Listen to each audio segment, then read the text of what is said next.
Hello, hello, hello. I am back and I am reviewing Ready to Love season 4. I don't know what OWN Network is doing with the season 3 labeling, but it is season 4, episode 3, and it is titled The Tables Are Turned. I thought this episode was pretty good. I felt like there was a lot going on. So I'm just going to break it down here and just, give a recap and review. So it starts off with everyone going to brunch. And so, everyone's filing in. So I got to take a peek at the fashions here. And question for you guys, like, how do you guys dress for brunch? For me, it depends on who I'm going with. I'm more how Cairo's dressed. I love her dress. I have dresses similar to that. I would dress like that if I'm going out with girls, like with a group of girls. But if I'm going out with just like something very casual, my mom, something like that, I would probably wear like something more like chrysanthemum, like just leggings or like a sweatsuit, like something very casual. But yeah, just want to know like what is the range for brunch attire? Like what would you guys consider brunch attire? So everyone's coming in, grabbing brunch, sitting down, mingling with each other. And then Tommy comes in. And for some reason, I don't know why they get up and they start applauding when he walks through. I'm like, I'd be like, I'm eating my food. Hey, Tommy, what's up? I don't know if they're cued to do that. It's just pretty random. So Tommy announces that, that there's going to be some curveballs, they can enjoy their brunch and they made it to the eliminations last night. Um, but here's the curveball by the end of the brunch, one of the ladies is going to be eliminated. And that's one of the first eliminations of the night. And then there's one after, after a couple more dates.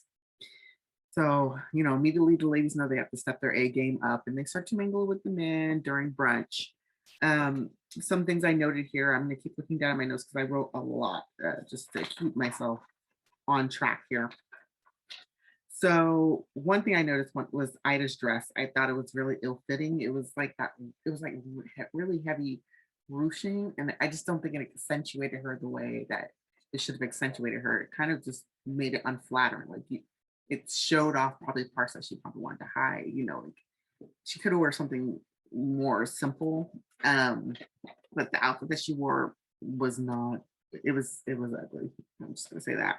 Um, and then I see a couple of people sitting around talking to Tressa. She brings up, oh, I'm a comedian. And they're like, oh, I didn't know you were that. She's like, yeah, I told you yes, that before, but you weren't listening. And then as they were talking, they're, talking about, oh, you know, Tressa's very cautious of being a comedian because she doesn't want to give off that homey vibe, which I still don't get. Like, do men not laugh in relationships? Do your women not make you laugh? I think that's an important component of a relationship. On the other hand, I do see that there's a fine line because I am a jokester as well. Sorry about that. I'm a jokester as well, so I can see it being used as a defense mechanism, like just like keeping light of the situation. I think that's brought up later. Um, but there's a balance, like like get to know her a little bit more, and you won't. I think it's a cop out to call her homey vibes right away. I think they're using that term to disguise the fact that maybe they're maybe fat phobic. They're just not into full figured women, and they don't want to seem like a bad guy. Um, oh, my favorite guy, my favorite. You think by now I know where to point this. Yeah, that thing right there in the maroon with the bug eyes. Yeah, that's true. So creepy is what I put here. He's talking to Alexis. And this is probably one of the few times I really agreed with Alexis. Usually just like she's kind of weird. But she said, like he's giving her lots of compliments. He's pouring it on thick, saying like, she's his top, she is his top, yeah. And like, he's really feeling her. But she's like, okay, like she doesn't know if he's keeping it real. And I was like, wow, I'm really proud of you, Alexis, for discerning that. I'm trying not to be mean here, but I thought I was like, okay, so you can discern a creepy guy, but you can't discern that closet. You know Troy's a creep, but you don't know that what you're wearing looks. I guess fashion's in the eye of the beholder. I'll be nice. I'll be nice. Um, so for Troy, I put because they show him mingling with a lot of the women afterwards, and it's really, really creepy. Like I put his creepy. This is his like creepy go-to comments. So I put it's rinse, wash, repeat lines on the ladies. He's talking about he touches them a lot, especially without the consent. He's telling Amber, oh, he's like, look at your fine ass. That is not a compliment, guys. That is not that is so skeezy. It skeeves me out when I hear guys say that. I've heard that before, and I'm just like, you don't even know me. You don't even know. That's not a turn on. Maybe it's a turn off for women who don't value themselves. Whatever. It must work because guys do it, but no, it's for from someone who knows their worth. It's skeevy, like super skeevy. Um,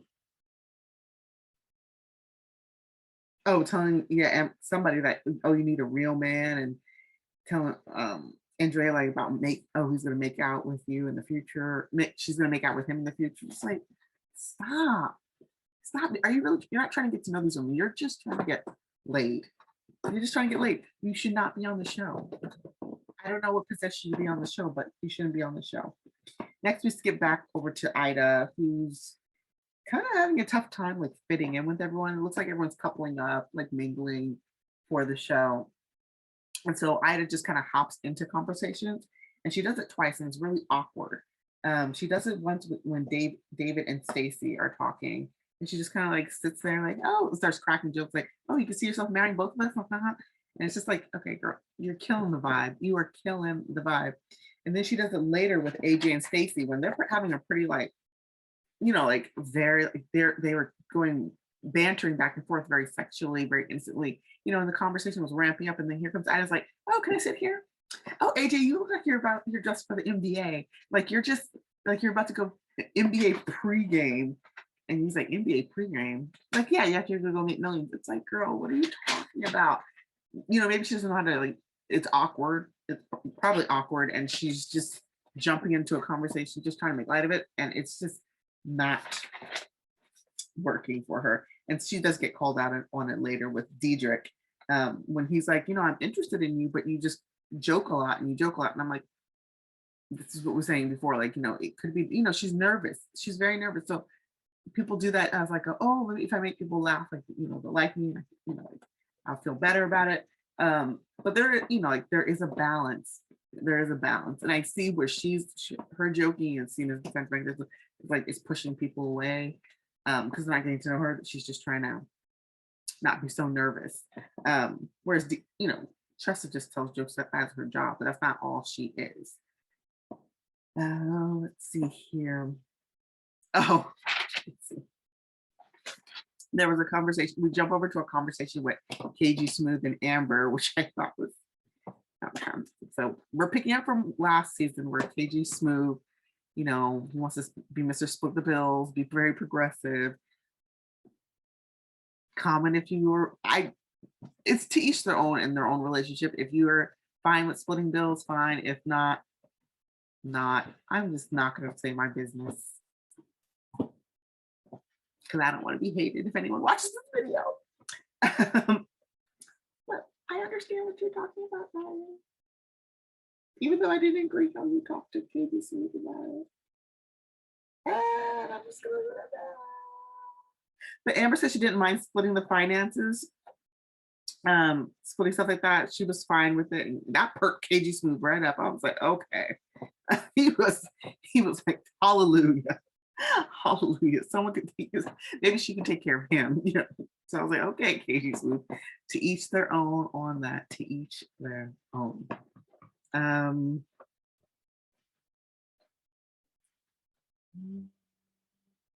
Then we see an interesting conversation had between Vernisha, David, and Tressa. And David, is talking to both of the ladies and he's talking about what's their opinion on sex before marriage. He's in his 40s. So, I mean, I'm no Jezebel. I'm not for the streets. I'm not doing all that. And I'm not laying it low, spreading it wide. But I'm also not waiting until marriage, especially in my 40s.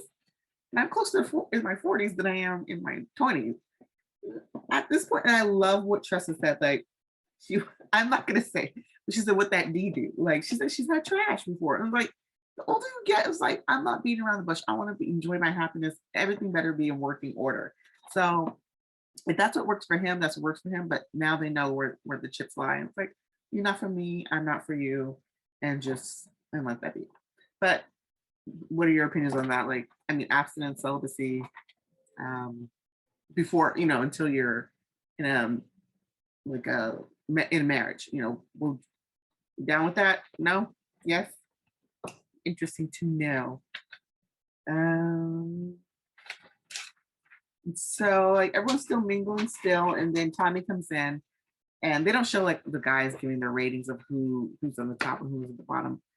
So but Tommy comes in and says like, oh hey, the person that's going to be eliminated is Ida, Ida Vicky from last episode. She said that she likes to be called Vicky because she likes an 80s show called Small Wonder. I'm like, okay, maybe it was for them.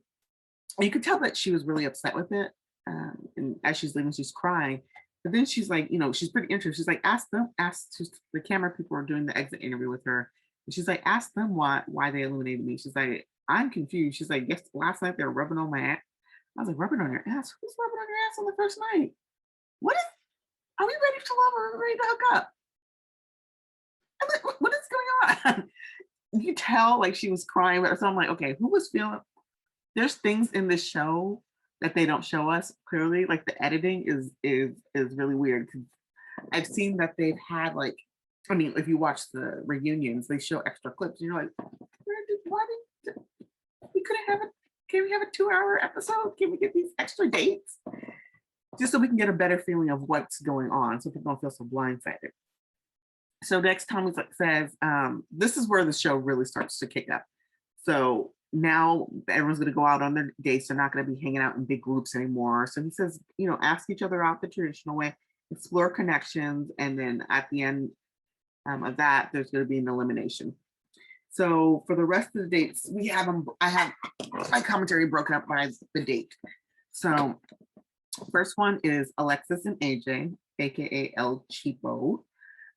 They go to a candle making shop, and that was really cute. I would go on a date like that. It was really nice to go to make candles, pick out scents. It seemed really nice. So Miss Alexis shows up in these like leather pants with thigh-high leather boots. Whatever. He called them Superman pants, which I don't think it was a compliment. I think he tried to give a compliment, but it was... anyways. But their conversation, I mean, first it starts off very sexual, tit for tat, just like, very flirty. And, just getting to know each other and being playful. But then she runs circles around him as far as the sexual innuendo. Like she would not let up. And he even said she out aggressed me. He looked so uncomfortable. After all, she kept tugging on his beard. And like with Troy, there's no consent. And he's just touching, and she's just touching too. I'm like, Troy and Alexis should just be together. Troy and Alexis, they should just be together. They don't know boundaries with each other, and they're very sexual. Why don't they go be together? That could be the third couple, and we call it a wrap. Because she made AJ uncomfortable, which I didn't think was going to happen on this date. And then he even brings it up. He says he doesn't want to rush into sex, and that's not all there is. And he was like, well, how do you rectify? Because I mentioned before, so there's two dueling Alexis. And he's like, these innuendos and being a pastor's wife. And she said, well, sex is very important to me. And I was like, oh, sex is very important. And it's, it's important. And she's really feeling him. That's why she wanted to talk about sex. She felt comfortable at it. I put in my notes, I was like, listen, maybe she's parched because of the panorama that's going on. She's been locked in the house and hasn't had any. So she is like going full force and she's kind of aggressive. The next date we see is between Kyra and Jason. I thought Kyra looked cute. It was a different top. It was like a denim top with a tie band with the cutouts. I think the cutouts could have been a little bit bigger to fit her shoulders in it. I don't know if how it came or how she did it like that, but it was pretty cute. I just seeing them together, they don't look like they would go together. He looks so young and boyish, and she looks out of his league. She looks like a full-grown woman. Like she looks like she commands a room, and he just looks very meek and mild. It could just be me. Just let me know. But I'm saying he gives off dorky vibes, which is nothing wrong with that. Nothing at all. But it just doesn't match her energy. Like they look mismatch. One thing I thought was pretty cool because I was like, it's very maverick. It's very out of like it's very unexpected, and he's in his own lane. He went to diving school, which is just cool to see. Like you don't see a lot of Black people going to diving school, Black men going to diving school, being part of swim teams. So I thought that was really cool, very maverick like, and I like that. So I was like, okay, point for you, Jason, point for you. And another point for him was he was very vulnerable when he was talking about his depression, which seemed to have triggered Kyra because she said she had family members with depression that led to like a very traumatizing end. But she asked Jason like, did he go to counseling? And he said, yeah. He said he loved it. Like they pull out things out of like we do as a counselor in training. We do that. But I thought it was really nice. I love seeing Black people talk about mental health because it's so important. And we need to be able to talk about it in a national forum so we can like destigmatize it for sure. The next date, I thought this was all of these dates were so cute, was Paint and Wine. And this was a pretty large group date. So it was Joelle and Liz, David and Vernisha, and then Troy, Amber, and Andrea. And so they all had their like little group dates. And I thought it was just cute. I didn't put a lot of notes on this one. I just said Joelle, Liz, David, Vernisha were just giving me very genuine grown ass people vibes, talking about marriage. You see the men mingling with, with the two women, and Joel is showing so much balance. And I'm bringing that up because Troy, messy, nasty. I can't take, this man needs to be, next episode, he needs to go. He needs to be arrested. He needs to be, well, maybe not arrested, but he needs help. Because he has Amber and Andrea to himself. He has two women on this date. Whereas the other guys, it was 2 and 2. One-on-one, but they were like the 4 of them. So Troy is juggling both these ladies, and it's just really weird. Like he'll over compliment Amber, and Andrea's just sitting there, and then over compliment Andrea, and then Amber's just sitting there. He's not giving the time, and like I said, his rinse, wash, repeat, creepy lines. He's basically delivering it to both of them. He told Amber, that she looked good, and he was making very sexual innuendos. And she was talking about, oh, what color should I paint the wood? He's talking about make it chocolate. I was like, if I roll my eyes in more times, it's gonna roll to the back of my head. With Andrea, he's talking about, oh, we can travel, we can have conceive our first baby while we're traveling. He starts like messing with her bra and kissing her neck while she's trying to show him something. He's like, he's not there for love. He's there to perv out. He's there for hookups. He's so creepy. So creepy. And he's not balancing, like the needs of these women and getting to know them. Whereas Joel was going, he really likes Bernicia, but he's expressing interest in Liz and just talking to them like grown adults. They were all he's able to check in on both the women, just to see how they were doing, but not like making it a competition within a competition. It's gross. It was just inappropriate. The last date was cooking class and wine. Again, cute date. All of these are cute. I would do all of these. This one was another big group. So it was Diedrich and Alexis, Kyra and Chris, AJ and Stacy, Tressa and Jason. I don't think Tressa and Jason were on the date too. I don't know. So I just thought it was really cute. They were being competitive. Stacy and Alexis, I thought that was cute when they were just like going back and forth trying to be competitive about cooking with the guys. But AJ, I guess, was turned off by being strong and aggressive. I guess Alexis was giving him more sexual innuendos on the date.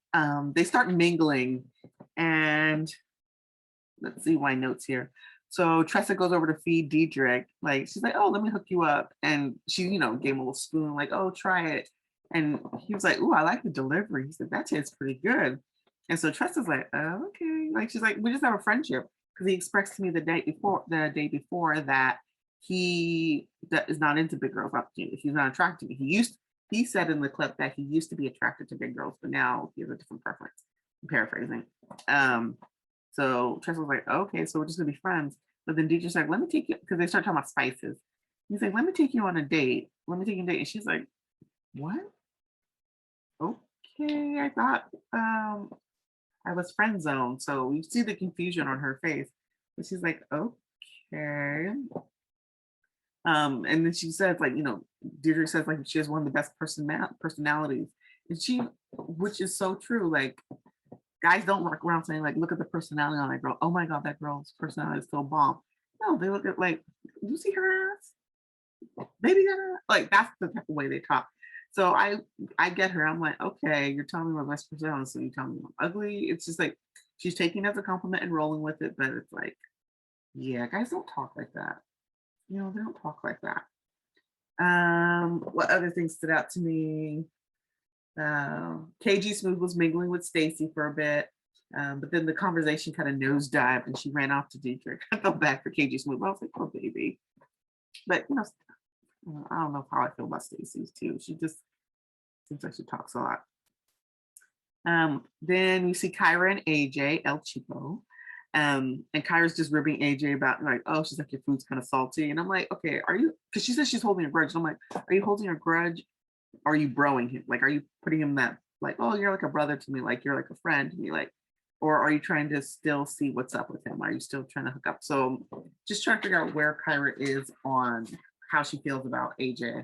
Because she, one minute she suns him and the next minute she's like, oh, I might be interested. I'm like, pick up, what? You're confusing me. You're confusing me. So now we go into the gentleman's lounge with all the men that come in. KG always has the best fashion. Like, I don't like fashiony guys. I like them like boring and plain. But I just get a kick out of KG's smooth fashion. I just love it. It just brings me joy. Before the men start to proceed to talk about the ladies, Jason big ups Joelle. And take a moment for the Saint Joelle. I knew he was genuine. Even Liz said it on the date. He seemed so genuine because Joelle reached out to Jason. They were calling, and Jason said, "Oh, I'm moving." I don't know why he didn't have movers or friends to help him move, but Joel's like, "Oh, let me come around. I'll help you," and he helped him move.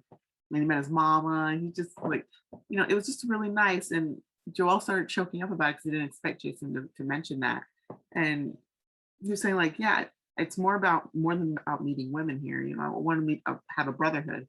So it was just really nice to see like you, boo, it's my TV boo. Like he just seems so good-hearted. There's not a fake bone in his body that I'm seeing so far, and yeah, he just seems like a nice, sweetheart. So the men get into who they're feeling and who they're not. And just to save some time here, I mean, at the bottom they put Tressa and Andrea. Andrea was very dry, very boring. She wasn't making any connections with anyone. That's the one I consider as the annoying voice. And then Tressa, they're saying she's giving homey vibes, which I think is bullshit. I think this is only big girls, but big girls are winning. Like men date big girls. I don't know why they're hiding this on TV, and so maybe they need to consider that when they're picking men, that these men like full-figured women, because Tressa's not ugly. She's beautiful, and she has a great personality. She has a lot to offer, but the men on the show are very superficial, except for Joel, because he's above the rest. So, but my point is like if you're going to invite these women on the show, then you need to have men that would want them. Bottom line. So how the elimination goes after the men deliberate, they pick two for the bottom. And Tommy says, like, we're just not going to eliminate them. You take them out, you talk to them, you have to be grown because this is a grown-up show. So 2 people are delegated. This is what happens every episode. So 2 people are delegated and they go out and ask those women out on dates. So this is the one thing that confuses me. It's like, okay, if these men are asking women on dates, if it's a man that you really don't talk to that often and you get a call about a date, wouldn't you think it's like an elimination time? So it's like, or you should like think, like, is eliminations coming up right now? Why am I going on the date? I would just always think that for every date. I'm like, oh, it's an elimination time. So Dietrich takes Tressa out and David takes Andrea out. And both men I thought like did a good explanation explaining why the women are at the bottom. Dietrich's explaining that, Tressa, like he's feeling her, but not a lot of the guys are feeling her because she's giving off homey vibes. And she rolls her eyes at that. So I'm like, yeah, I'm sure she heard that tons of times as a cop out. On the other end, David talks to Andrea, just saying like, there's no connection at all. And so as they're talking, just to see like, okay, David is going to is that Andrea was eliminated, and so David's just letting her know like, because there was no connection, um, then she has a lot to offer, but just it's just not here, and that she's not ready to love. They always say that at the end, it's the catchphrase, not ready to love. And so Andrea's like, wait, all the men, none of the men felt me, and he's like, well, the majority want, majority of the men didn't have a connection with you, but he softened it by saying like, it's going to be okay. Like her day will come where she will be consumed by love by somebody. And I thought that was really beautiful. It's just like you will be loved. The person's just not here for you. So I thought that was great. And then Deidre just said, like, yeah, I fought for you to be here. I really fought for you to be here, to trust that. And she's like, and he's like, I want my chance. I want my chance to be. And I fought my case with the guys, and we want you to stay. We want you to. You could see the relief on her face because she had this defeated moment, midst of the eliminations and home. She was already like in her head, like, okay, I'm used to this. And I'm like, that's really sad that women are feel that way. Because I'm like, because the way men are about full figure women, but it's not even true. That's the thing, it's not even true. You know, everybody has their has their pockets to be celebrated in. You just gotta find your pocket, It's just that was just bull. But the show wraps up with Tressa, Deidre's like, okay, I want to have my chance with him and go on a date. So she's relieved. And then the show wraps up from there. So next week will be the ladies' turn to eliminate one gentleman. And I'm hoping it is. Pencil does not want to show it. You know who it is. You know who you are, Pepe Le Pew. So I am fingers crossed that this man is gone next week. So thank you for hanging out, listening to me rant and rave and ramble about Ready to Love. And I will see you in the next video. Until then, take care of yourself.